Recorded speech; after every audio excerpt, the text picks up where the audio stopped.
umaga po.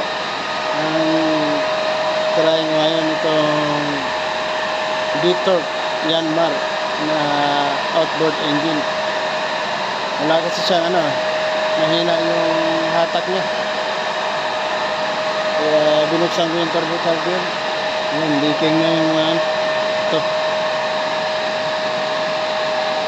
Saka yung dating nag-ayos ito,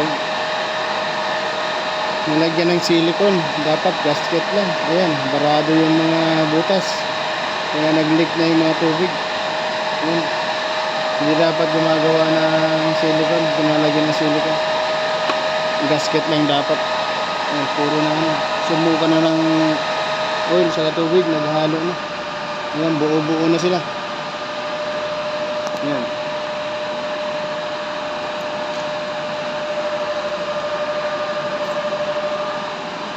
Yung outboard engine mga ganyan.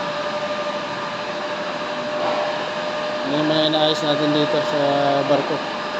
So yan, SOB yan, Special Operation Group.